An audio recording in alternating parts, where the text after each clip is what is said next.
Артур. Короче, менде мындай анекдот бар да. Колобок бар го? Кыргызча спорсокчу. Короче, ошол душка кириптир да. Анан душтан чыгып, ай дептир да. А не болуптур дейсиң? Не болду? Башын жууганды унутуп калыптыр да. Көрдүң? Жакшы экен. Жок, Артур, сен түшүнбөй калдың. Колобок бар го, колобок. Кыргызчасы борсок, колу жок, буту жок. Ошол душка кириптир. Анан душка кирип, душтан чыгып туруп, ай дептир да. А не болуптур дейсиң? Не болду? Башын жууганды унутуп калыптыр да. Жакшы экен, жакшы.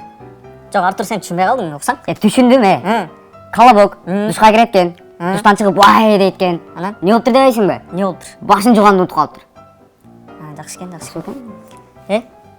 Өзүң неге ойлонуп атасың сен? Не мынча кыжалат болуп эле? Баягы мендеги IQ деген программа бар эле го. Бай эле ачканбы? Бай эле. Ошого чакырган мени. Анан Түнү менен китеп окуп чыктым. Баягы суроолоо, даярданып кел дегенден түнү менен китеп окуп чыктым. не деген китепти окудуң? Кыргыз эл жомоктору деген китеп. Ошондо деле баары колобок жөнүндө суроо берет да, жүр кет, мына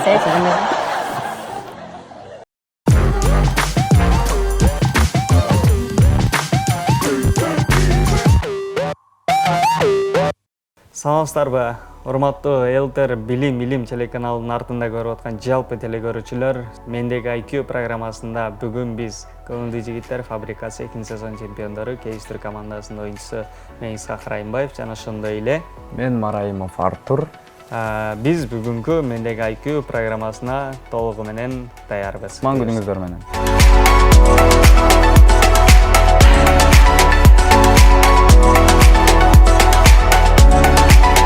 Мендеги IQ программасынын бүгүнкү чыгарылышында көңүлдүү жигиттер күлкүү долбоорунун мыкты командаларынын бири болгон KG Tour командасынын оюнчулары конокто. Тагыраагы дал ушул команданы түптөгөн команданын капитаны Мараимов Артур жана тамашаларды так тааныштырган мыкты оюнчу Райымбаев Исхак. Тарыхын айтсак, алгач KG Tour командасы 2017-жылы түзүлгөн. Анда биринчи 10 бала ойногон. Кийинчерээк тандалып 3 оюнчу калган. 3-чү оюнчу өзгөчө образы менен чыккан Жакыпбек уулу Азамат. Барыңыздар билсеңиздер керек, Вашингтон командасы көңүлдүү жигиттерде 2 жолу кубоктун ээси болгон, Ошол Вашингтон курама командасы кантип чыгат, кантип ойнойт, сиздерге Вашингтон командасын көзүнчө көргөзүп беребиз.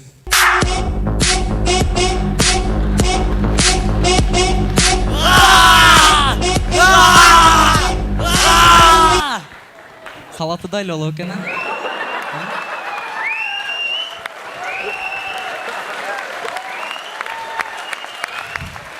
5 жыл аралыкта күлкүү долбоорунда көптөгөн ийгиликтерге жетип, элдин сүймөнчүлүгүнө ээ болуп келишет.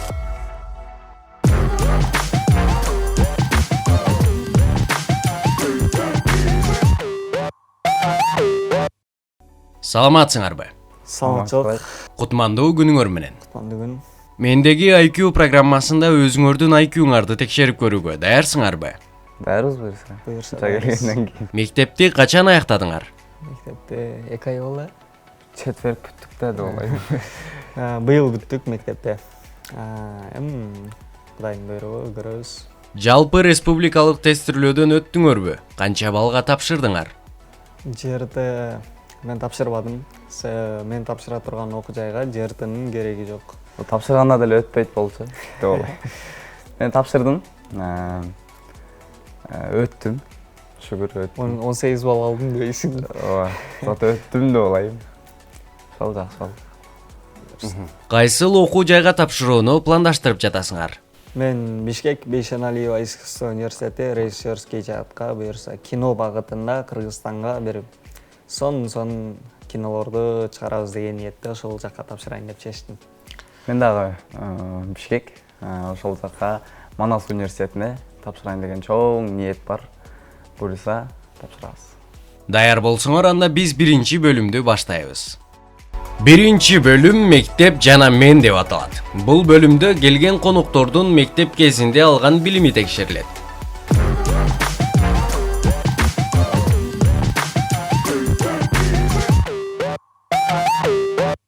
Биринчи суроом. Кыргыз тили сабагынан. Кыргыз тилинде диалектилер кандай болуп бөлүнөт? Кыргыз тилинде диалектилер түндүк түштүк болуп бөлүнөт.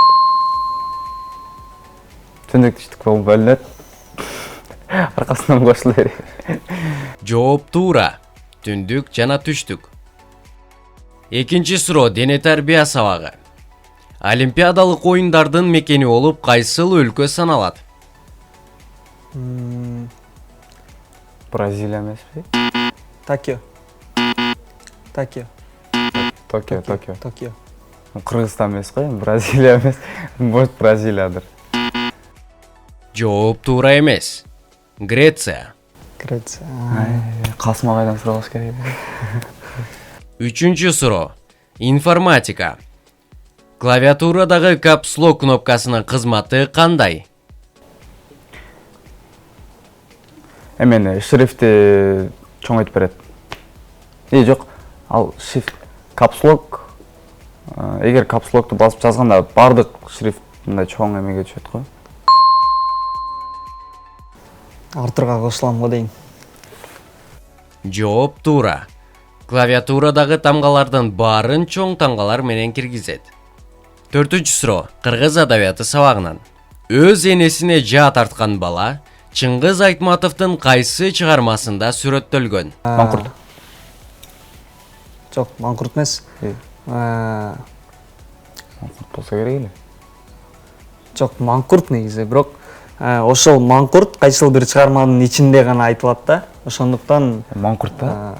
Жок, маңкуртты айттырбай коеюн муну. Саманчын жол эмес. Жооп жок да, бекер эле кыйналып атат. Эми жашоо тагдыр ушундай экен да. Меники туура боло берсинчи. Саманчын жол чыгармасын жок, анда эмес бир чыгармасында айтылат. Кылым карытар бир күн.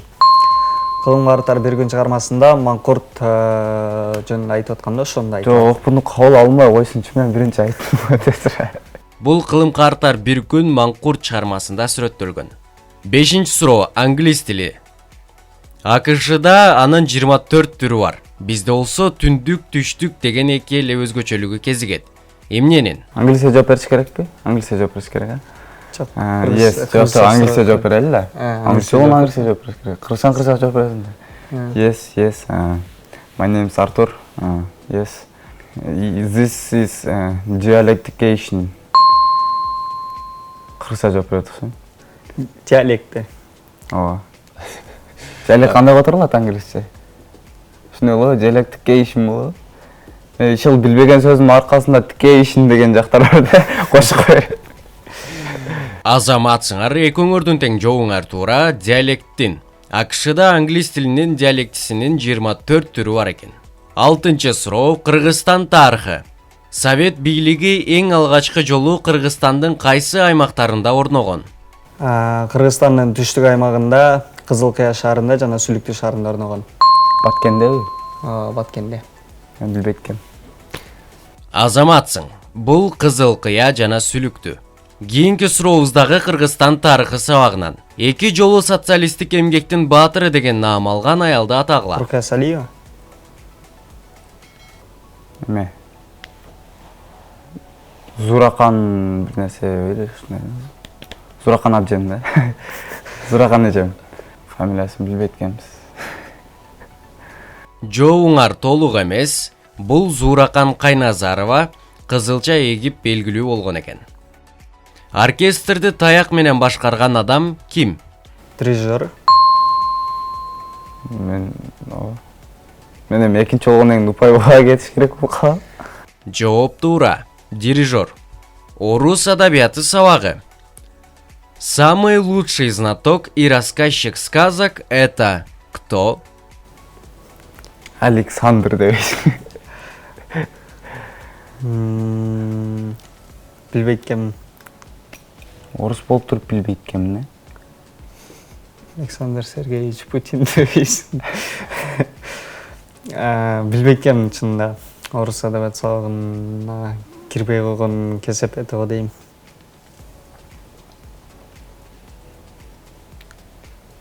Толстой башка. Демек, бул кишкен эмес. Биз багынып беребиз го дейм, Багынып беребиз. Тизелеп алайлы болсо. Эки өңөр тең таппадыңар, тилекке каршы. Эгер билсеңер, бул орус адабиятында орус жомокторунда чоң энебиз көбүрөөк жомок айтат. Берилген суроонун жообу чоң эне. Биздин акыркы сурообуз физика сөзү грек тилинен которгондо эмне дегенди билдирет? Кубулуш болсо керек. Кубулуш материалы. Физиос дегенден Физиос. жаратылыштын несі эле? Жаратылыш жок. Жаратылыштагы кубулуш. Ушундай. Физиос, йос бул кубулуш. Логос филим. Физи. Болсаң. Биз тоңкал. Менде караштырат. Жаратылыш кубулуштары. Билем. Жоуңар так эмес, бирок кантсе да жаратылыш деген жоопту берген Артурга бир упай беребиз. Физика сөзү грек тилинен которгондо жаратылыш дегенди билдирет.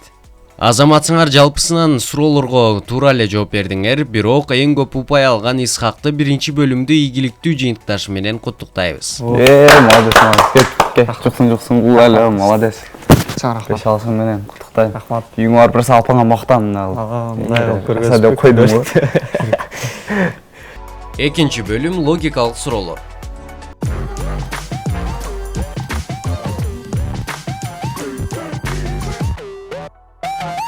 Экинчи бөлүмдүн биринчи суроосун жаңыртайын. Бөлмөдө 20 шам күйүп турат эле. Алардын 7-өсүн өчүрүп коюшту. Канча шам калды? Менде жооп 20 шамдын 7-өсүн өчүрүп койсо, калган 13 шам күйүп бүтөт, 7 калат деген жооп. Ошо 7 калат. Азаматсыңар жоуңар туура. Биздин кийинки сурообуз. Шаары бар, эли жок, дарыясы бар, суусу жок. Бул эмне? Шаары бар, эли жок, дарыясы бар, суусу жок. Жердин аталышы да бул. Шары бар, суусу жок. Шаары бар.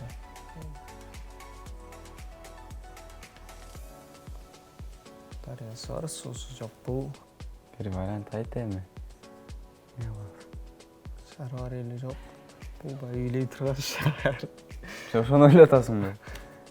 Жок, анын эли жок. Шаардын ичинде эл болобу? Жок. Шаар бар, мисалы Бишкек, бирок эли жок. Ошондой шаарды ойлосоң сен үйлөй Жок, турган. логически ойлонбойсуң, бул жерде логически суроо болуп шаар десең туп-туура шаарды түшүнбө да. Элдин тишеси бар. Курушуп кетели. Дарыясы бар, суусу жок. Бул Упайды кетиребиз анда. башка убакыт коротпой багынып берик. Татаал суроолорго жооп берип, бирок жеңил суроого жооп таппай калганыңар күлкүлүү. Жакшылап ойлонсоңор жообун тапмаксыңар, бул географиялык карта же глобус. 666 санын эч кандай арифметикалык амалдарды колдонбой туруп, кантип 1,5 эсеге чоңойтса болот? Косинуска, тангенс дегендердин ушундай пайдасы жок. Таңесин.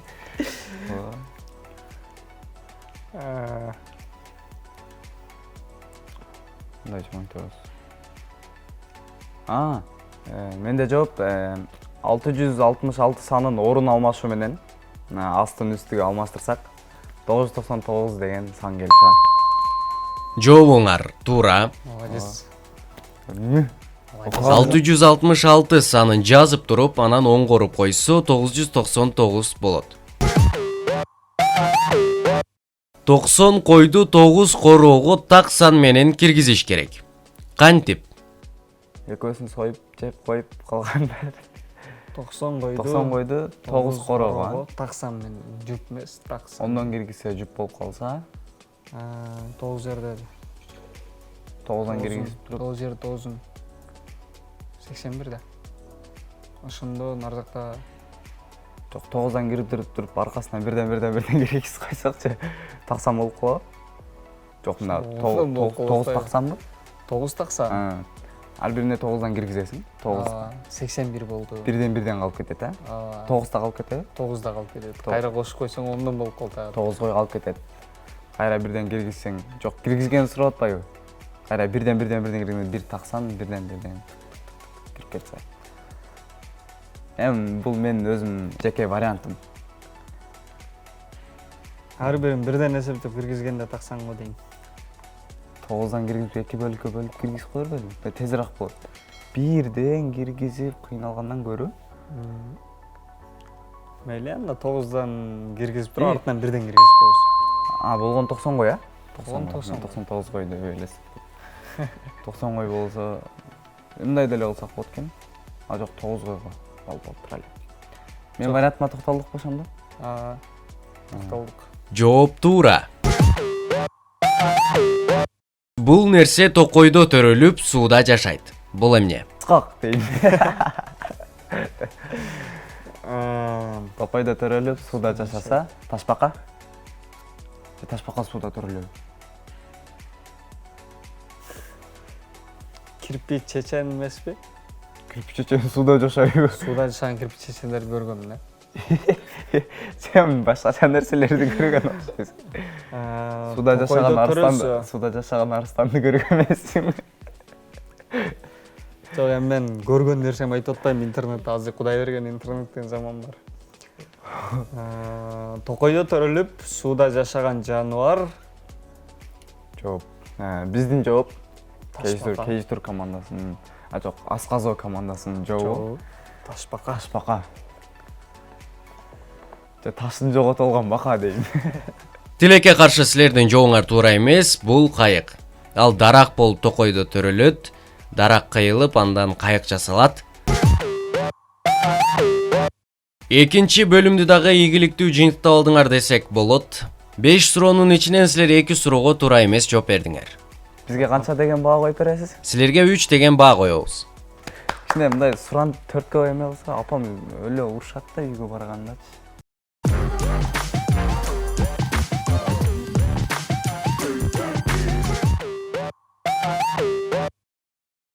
Аны эмесе урматтуу катышуучулар, эгер даяр болсоңор, биз 3-чү бөлүмгө өтөбүз. 3-чү бөлүм менин дүйнө таануум деп аталат.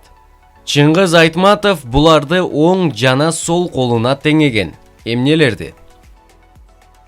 Улут, Тил. улут жана тилби? Кайсыл тилдер? Кыргыз, орус. Туура. Кыргыз жана орус тилдерин. Биздин экинчи сурообуз кыргыздардын боз үйүнүн уникалдуулугу бүгүнкү күнгө чейин көпчүлүктү таң калтырып келет. Анткени жылдын 4 мезгилинде тең жашоого ылайыктуу. Боз үйдүн сырткы көрүнүшү чоң болгону менен эшиги кичинекей формада. Эмне үчүн ата бабаларыбыз боз үйгө жупуну кичинекей эшик коюшкан? Себеби сырттан конок келгенде, ал ассалам алейкум деп бийлик кирген. Ошондуктан эшикти мындай жупуну кичинекейраак кылып койгон десем туурараак болот. Мен атмосфералык жактан карап көрөйм.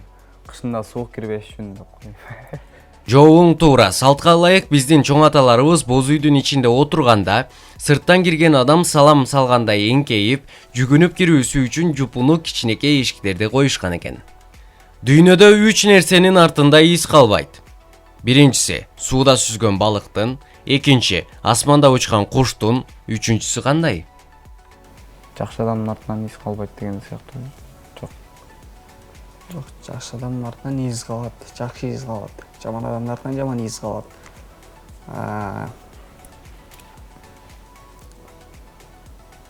Из калбаган үчүнчү нерсе бул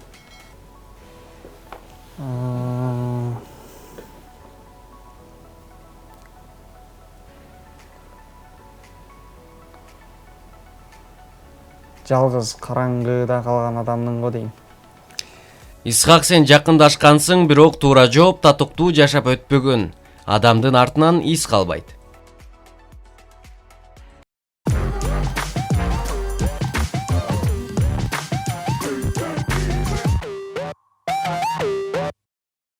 Азаматсыңар Исхак жана Артур. Көпчүлүк суроолорубузга туура жооп бердиңер. Көрсөтүүбүзгө бөлүнгөн убакыт өз соңуна келип жетти. Көрсөтүүбүздүн аягында силерге эркин микрофон. Каалоо тилектериңер болсо, кеңешиңер болсо, биздин теле көрүүчүлөрүбүзгө айтып алсаңар болот. Мен жалпы кыргыз элине салам жолдойм. Андагы урматтуу жаштар, биздин кичүү муун, силерге айтарым, китепти көп окугула, пайдасы көп. китеп кандайдыр бир жаңы идеяларды пайда кылат, жаңы бир өзгөчө бир кандайдыр бир билим алсаңар, демек билимиңер менен силер көп нерсеге жетишесиңер. Кайсы бир кесиптин ээси болбогула, кайсы бир жерде иштебегиле, билимиңер силерге өрнөк, таяк, жөлөк болуп берет. Анан ушул жерде мен жалпы ата энеме, бир туугандарыма жана ошондой эле мени багып өстүрүп чоңойткон таята тайнеме, мага ушул убакка чейин билим берген жалпы мугалимдериме ыраазычылык билдирем. Мен да кыргыз элине салам жолдойм, ыраазычылыгымды үй бүлөмө билдирем, өзүм окуган мектебиме билдирем. Исхак айтып кеткендей эле бардык биздин да жашообуз алдыда. Жаштарга кеңешим окугула, мектепти бүткөндөн кийин сагынасыңар. Ошол юмор жаатында жүргөн агаларыбызга чоң салам жолдойм, силерге ыраазычылыгыбызды билдиребиз. Келип бергениңерге ыраазычылык билдиребиз. Силерге көптөгөн ийгиликтерди каалайбыз, көптөгөн бийиктиктерди каалайбыз. Мына ушуну менен биз көрсөтүүбүздү жыйынтыктайбыз.